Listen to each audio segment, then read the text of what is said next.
नमस्ते फ्रेंड, आप सभी का एक बार फिर से स्वागत है। और 2024-25 के लिए यूनियन बजट 2024 वित्त मंत्री ने डिक्लेयर कर दिया, अनाउंस कर दिया। बहुत हल्ला था मिडिल क्लास के लिए, सैलरी क्लास के लिए कुछ ना कुछ होगा, लेकिन ऐसा कुछ जैसा कि उम्मीद थी कि कुछ नहीं होने वाला है, और वही हुआ। Union Budget 24 priorities. Finance Minister Nirmala Sitharaman presented the Union Budget 24 in Parliament, making her 7th consecutive budget. She outlined the following 9 priorities for the financial year 24-25. Productivity and the resilience in agriculture. Second, employment and skilling. Third, inclusive human resource development and the social justice. Fourth, manufacturing and services. Fifth, urban development. Sixth, energy security. Seventh, infrastructure. Eighth, innovation, research and development. And ninth, next generation reforms.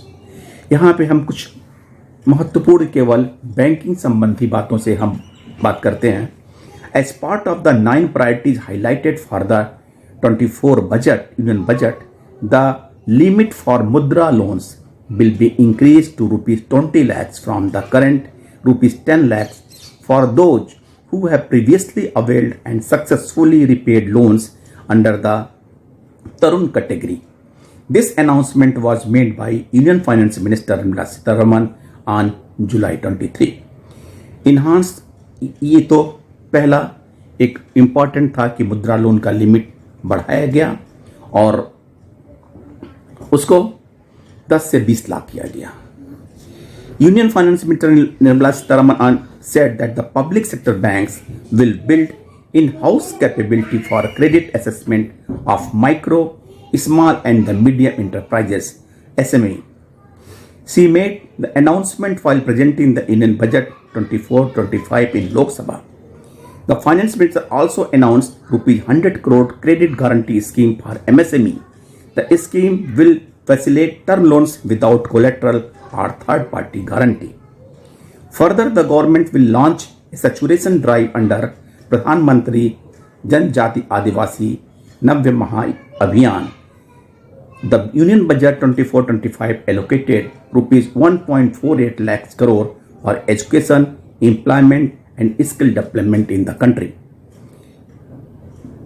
Apart from of a slew of the measures to boost the sector, the government will reduce the turnover threshold of MSME buyers for mandatory onboarding on the TRDS platform from rupees 5 crores to rupees 250 crores.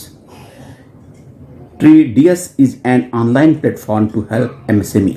She also said that the SIDBI will open 24 new branches to the serve MSME clusters. और middle class के लिए सबसे अहम tax slabs, जिसके काफ़ी उम्मीद थी कि राहत मिलने की उम्मीद थी, लेकिन जो राहत मिली है वो न के बराबर है। फिर भी कुछ राहत है। ओल्ड जो अपना रिजीम है उसमें कोई चेंजेस नहीं है, और न्यू जो रिजीम है उसमें थोड़े चेंजेस हैं। Up to 3 lakhs release rate of tax nil, from 3 lakhs to 7 lakhs 5%, from 7 lakhs to 10 lakhs 10%, from 10 lakhs to 12 lakhs 15%, from 12 lakhs to 15 lakhs 20%, and above 15 lakhs it is 30%. मैं वो discuss नहीं करूंगा कि क्या था अब क्या हो गया, कोई फायदा नहीं है, जो प्रेजेंट है वो है। हाँ, standard deductions to salary individuals and the pensioner is proposed to be increased from 50,000 to 75,000 under the new tax regime. ये परिवर्तन है कि 50 से 75,000 स्टैंडर्ड डिडक्शन किया गया।